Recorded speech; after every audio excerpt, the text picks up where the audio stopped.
Selamat pagi Pak Arjun. Assalamualaikum warahmatullahi Selamat wabarakatuh. pagi. Waalaikumsalam warahmatullahi wabarakatuh. Oke, bagaimana kabarnya nih Pak Arjun? Alhamdulillah baik. Alhamdulillah. Bagaimana kita? Alhamdulillah baik juga saya nih Pak Arjun.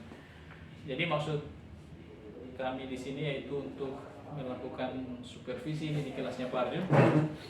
Tapi sebelum kelasan observasi di kelas nanti, ada beberapa hal yang ingin saya diskusikan dengan Pak Arjun ini. Yang pertama terkait dengan keinginan Pak Arjun, apa yang Pak Arjun inginkan dari supervisi kali ini, apa yang ingin Pak Arjun peroleh? Saya ingin peroleh pembalik mengenai kemampuan saya Balik ya? dalam menggunakan teknologi. Dalam menggunakan teknologi pembelajaran secara efektif. Sehingga siswa dapat terlihat secara aktif dalam proses pembelajaran. Oh, iya. Apakah ada bagian khusus dari teknologi pembelajaran yang ingin Pak Arjun perbaiki atau Pak Arjun tingkatkan? Oh iya, saya ingin meningkatkan kemampuan berbagai aplikasi dan peraturan pendidikan, sehingga dapat membantu saya membuat materi pembelajaran yang interaktif dan dapat mendukung pembelajaran siswa di kelas, sehingga siswa dapat maksimal. Oke. Selanjutnya, dalam pengembangan supervisi ini, apakah ada kompetensi yang ingin Pak Arjun kembangkan dalam area penggunaan teknologi pembelajaran? Jadi saya ingin meningkatkan keterampilan yang keterampilan saya dalam menggunakan teknologi pembelajaran, sehingga dapat menghasilkan inovasi pembelajaran model interaktif yang lebih menarik bagi siswa, sehingga siswa lebih semangat dalam mengikuti proses pembelajaran. Lebih semangat ya siswanya. Oke, jadi untuk mencapai tujuan pengembangan ini, apakah indikator ketercapaian yang ingin digunakan dalam supervisi kali ini?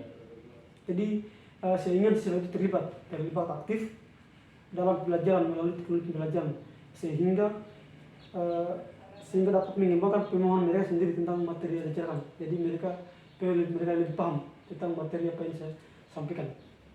Oke. Jadi sebagai persiapan untuk observasi kelas, apakah Pak Arjun ini sudah mengetahui rubrik penilaian supervisi yang akan digunakan? Ya, jadi itu yang mungkin dari wawancara ini saya ingin mengetahui rubrik penilaian supervisi. Oh, iya. Untuk memastikan pemahaman saya terkait area pengembangan dan tujuan pengembangan dalam proses pembelajaran di kelas. Oke, jadi insya Allah nanti sebelum observasi dilakukan, kami akan memberikan rubrik penilaian supervisi yang akan digunakan kepada Pak Arjun ini. Insya Allah nanti rubriknya itu akan ada kriteria-kriteria evaluasi yang akan digunakan untuk menilai kinerja Pak Arjun sebagai seorang guru nanti. Oh iya, jadi ya, saya kira bagus ya, baik, saya pasti saya akan menunggu rubrik penilaian dari Anda. Iya. Jadi rubrik penilaian supervisinya akan segera kami sampaikan pada Pak Arjun. Baiklah, jadi nanti insya Allah di kelas kita akan lakukan observasi. Kita akan bersama-sama masuk di sisi pembelajaran di kelas berikutnya. Dari observasi ini, insya Allah nanti kita akan menentukan indikator ketercapaian dari tujuan pengembangan yang ingin kita capai sebelumnya.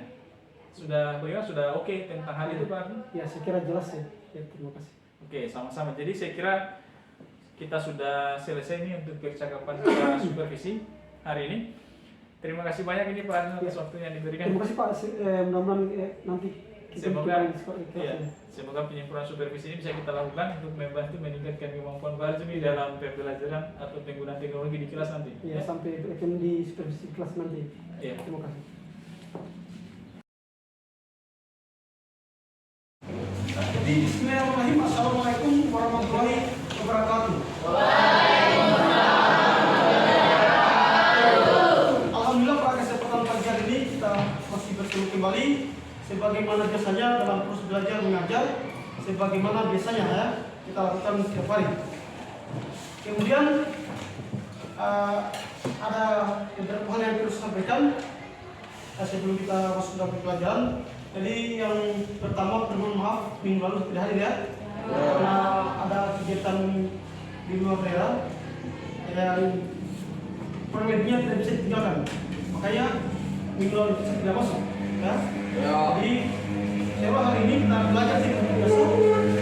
Biasanya seperti pertemuan 2 minggu lalu. Ya. Jadi adik-adik sekalian, ya, sebelum kita masuk ke pelajaran, pastinya saya dulu kira ya siapa yang tidak hadir hari ini, ya. Pak. Jadi yang pertama bersyukur. Hadir Pak. Adi Rahmat, Hadir Pak. Adi Nur Rezeki, Hadir Pak. Adi Pratiwi, Hadir Pak. Albadi, Hadir Pak. Mas Sufia, Hadir Pak. Fendi Ramadhani, Hadir Pak. Binti Sayuta, Hadir Pak. Aisyah, Hadir Pak. Hafsa, Hadir Pak. Intan, Hadir Pak. Jackson, Hadir Pak. Hamza Aulia, Hadir Pak. Laudi Akbar, Hadir Pak. Laudi Chandra Pratama, Hadir Pak. Laudi Evan Game, Hadir Pak. Muhammad Tabil, Hadir Pak. Muhammad Hadir Pak. Iqbal, Hadir Pak. Muhammad Rianto, Hadir Pak. Mustafa, Hadir Pak. Muskira, Hadir Pak. Adelia Ismail, Hadir Pak. Saiful, Hadir Pak. Sarmin, Pak. Cindy Aulia, Hadir Pak. Sri Eliza, Hadir Pak. Wadi Julianti. Hadir Pak. Ternyata kelas 9 tempat ini ya rajin-rajin ya semua. Memang saya akui kelas 94 rajin-rajin loh yang kami, tapi hanya ada sedikit yang kepikiran kelas. Kita kalau masalah kerajinan, memang saya akui semua rajin-rajin. Tidak yang kelas. Ya, hanya 1-2 orang. Tapi tidak sama dengan kelas 92 91, apalagi 91. Setelah kita ujian, sudah tidak dapat sekolah. Lama banget. Jadi adik sekalian, ada tugasnya minggu lalu. Ada. Sudah tugasnya. Ya. Oh, jadi minggu lalu itu hanya mencetak. Ya. Jadi kalau begitu kita seperti bukunya kita kira depan. Jadi seperti saya sampaikan 2 minggu lalu bahwa semester ujian semester 3 ya. Karena kalian semester ini tidak sama dengan semester 1 ya. Kalian semester lalu belajar yang pertama menghadapi persiapan ujian. Ya. Pada mata pelajaran PPKN semester ini sama dengan semester 1. Karena akan kita lepaskan dan yang akan kita bahas pada semester ini adalah sama dengan semester 1 yaitu sebanyak 3 bab ya. Kita mulai bab 4, bab 5 dan bab 6. Kalau sudah salah minggu lalu kita sudah masuk bab 4 ini. Tapi hanya sekitar baru saja minus penting ya. Saya baru menjelaskan. Jadi hari ini saya jelaskan apa yang telah kita laksanakan pada pertemuan 2 minggu lalu ya. Jadi pada semester ini kita awali dengan bab 4 dengan judul materi keberagaman masyarakat Indonesia dalam bingkai Bhinneka Tunggal Ika. Ya. Keberagaman masyarakat Indonesia dalam bingkai Bhinneka Tunggal Ika. Jadi pada bab 4 ini materi di atas ya, kata kuncinya tadi judulnya di atas adalah tentang keberagaman dan Bhinneka Tunggal Ika. Jadi kata kuncinya untuk memahami materi pada bab 4 ini. Keberagaman masyarakat Indonesia dalam bingkai Bhinneka Tunggal Ika. Kata kuncinya adalah keberagaman dan Bhinneka Tunggal Ika. Di situ keberagaman masyarakat Indonesia. Jadi timbul pertanyaan, apa itu keberagaman? Ya, apa itu keberagaman? Ya, jadi keberagaman itu kalau kita lihat dari katanya berasal dari kata ragam, ya. Ragam itu apa? Ragam ya, banyak kemudian berbeda-beda. Jadi dalam hal ini keberagaman itu berarti berbeda-beda. Nah, kalau kita baca langsung ya kalimatnya keberagaman masyarakat Indonesia. Jadi suatu kondisi dalam masyarakat Indonesia yang banyak memiliki perbedaan. Jadi keberagaman masyarakat Indonesia. Jadi suatu kondisi dalam masyarakat Indonesia yang banyak memiliki perbedaan. Pertanyaan kemudian perbedaan apa saja yang ada dalam masyarakat Indonesia?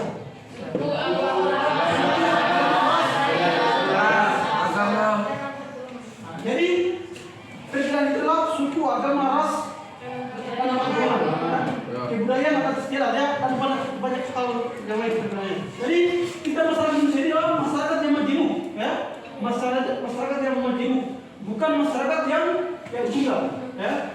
Karena bangsa Indonesia terdiri bangsa Indonesia merdeka itu karena menyatunya dari berbagai perbedaan. Makanya pada dulunya kita pernah bertobat adalah keberagaman masyarakat Indonesia dalam Bhinneka Tunggal Ika. Kalau Bhinneka Tunggal Ika apa? Berbeda tetapi tetap satu. Dalam hal ini masyarakat Indonesia berbeda-beda, tetapi pada hakikatnya kita semuanya satu. Jadi yang kita pelajari pada ini tentang keberagaman, ya, keberagaman masyarakat Indonesia. Apa saja keberagaman Indonesia, gitu ya. Kemudian tujuan pembelajaran pada materi kita kali ini ada kita rangkum menjadi 4, ya, tujuan pembelajaran yang akan kita sampaikan, ya. Yang pertama, kita masih keberagaman dalam Bhinneka Tunggal Ika. Kita dididik mampu mengetahui makna dan prinsip persatuan dan keberagaman. Jadi bagian pertama, tujuan pertama, akan semua akan mengetahui makna persatuan dalam keberagaman. Ya, makna persatuan dalam keberagaman. Kemudian yang kedua, prinsip persatuan dalam keberagaman. Jadi ada 2 materi yang akan kita sampaikan kali ini. Yang pertama, makna persatuan dalam kebangsaan. Jadi yang pertama, makna persatuan dalam kebangsaan. Masyarakat Indonesia ini adalah masyarakat yang beragam, ya, yang beragam sukunya, agamanya, dan beragam yang lainnya. Oleh karena itu, makna persatuan penting sekali bagi bangsa Indonesia, ya. Atau kata persatuan itu penting sekali bagi bangsa Indonesia. Kenapa kata persatuan penting sekali bagi bangsa Indonesia? Jadi, kali yang pertama kita belajar makna persatuan dalam kebangsaan. Berarti dalam hal ini, kata persatuan itu mempunyai makna yang sangat penting. Nah, kenapa kata persatuan itu sangat penting sekali bagi bangsa Indonesia?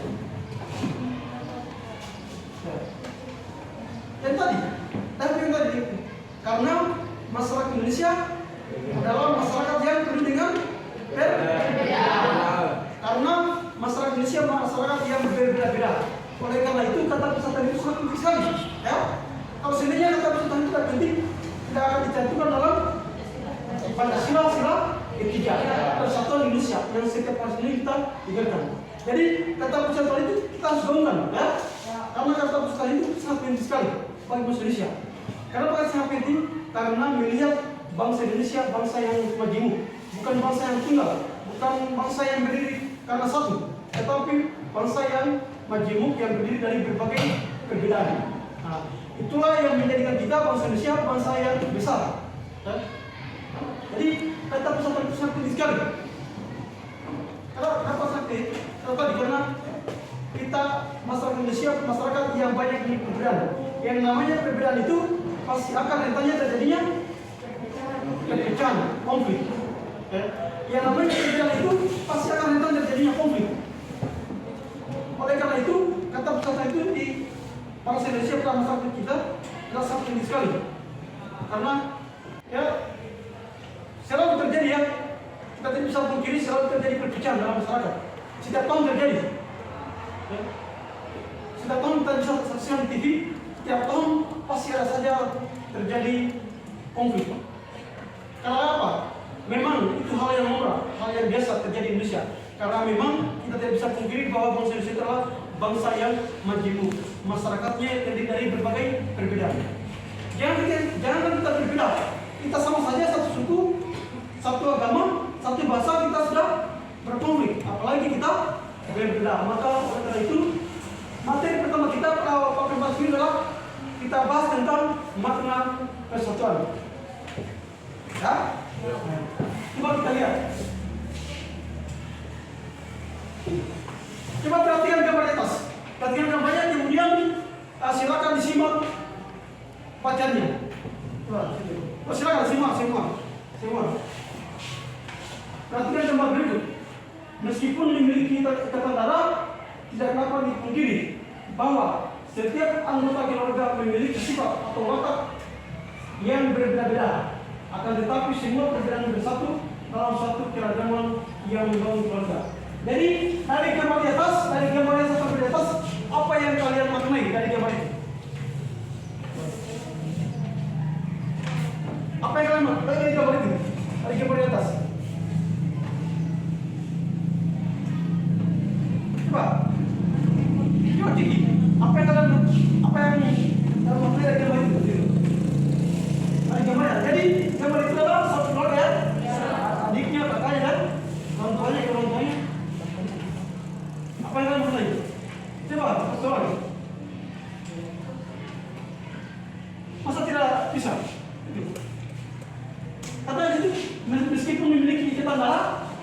dapat dipungkiri bahwa setiap anggota keluarga memiliki sifat atau watak yang berbeda. Artinya begini, artinya bahwa dalam lingkungan keluarga saja pasti terdapat yang namanya perbedaan. Kalau perbedaan itu pasti akan rentan ya terjadinya konflik, meskipun konfliknya sekecil apapun. Tapi yang namanya perselisihan, perpecahan itu disebut juga konflik meskipun konfliknya sekecil apapun. Tetapi itu menjadi contoh, ya menjadi contoh bagi manusia. Jangan kita sama, ya? Kita berbeda saja, kita pasti akan terjadinya konflik dan perpecahan. Makanya kata persatuan itu sangat penting sekali untuk Indonesia. Bisa dipahami? Jadi pasti bertanya apa itu persatuan? Apa itu persatuan? Ya. Tadi ya. Jadi teman kita pada bagian A, bagian B, C dan seterusnya nanti kita pertimbangkan di depan, ya. Jadi itulah materi kita tadi. Bagian A tentang makna persatuan dalam kebangsaan. Kemudian bagian B prinsip persatuan dalam beragama. Jadi adik sekalian, apakah materi pada bagian A tadi yang disampaikan tadi bisa dipahami? Ya. Jadi materi bagian tadi kita menyimpulkan bahwa kata persatuan itu penting sekali bagi bahasa Indonesia. Ya.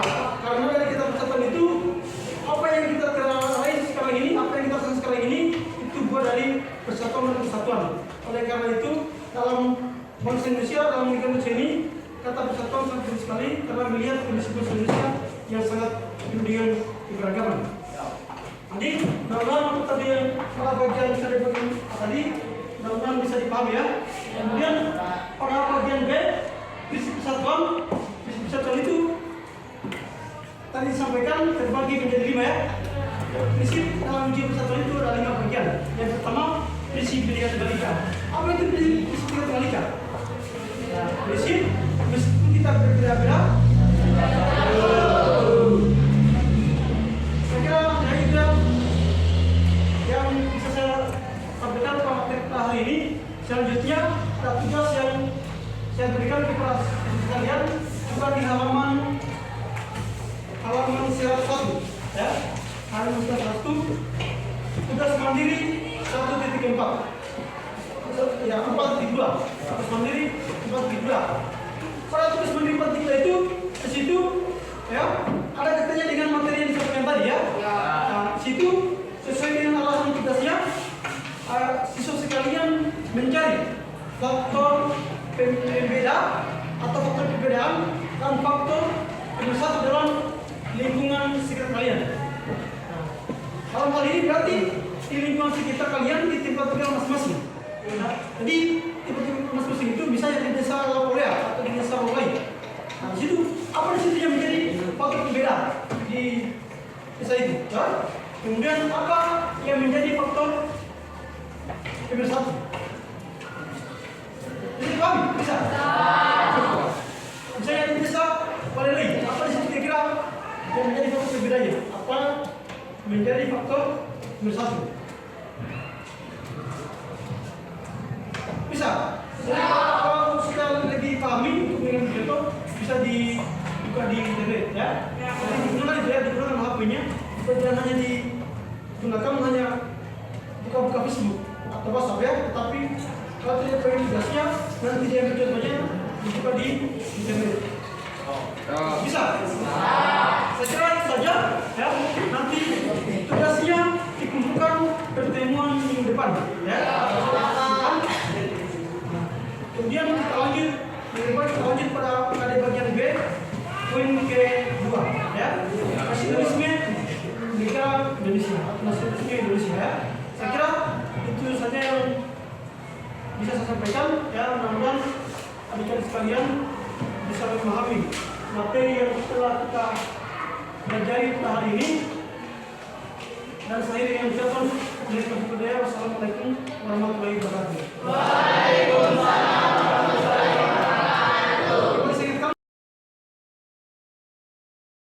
Assalamualaikum warahmatullahi wabarakatuh. Selamat siang Pak Ardi.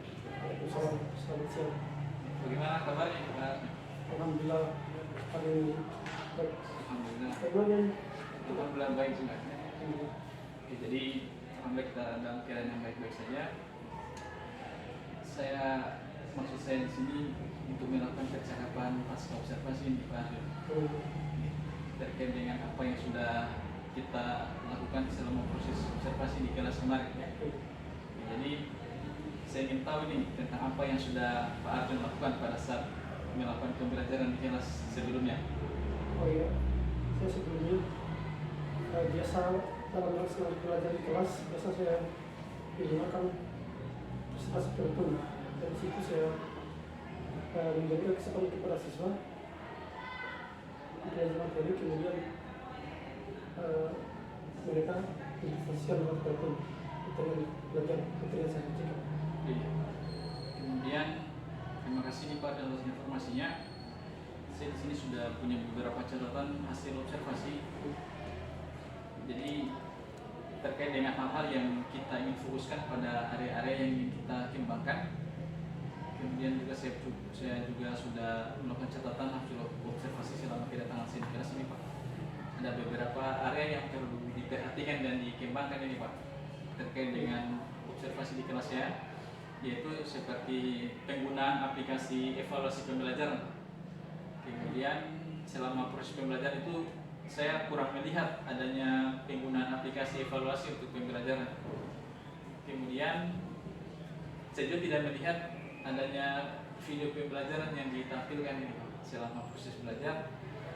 Tapi alhamdulillah Bapak juga sudah membuat media pembelajaran yang interaktif melalui tayangan presentasi PowerPoint ini Pak.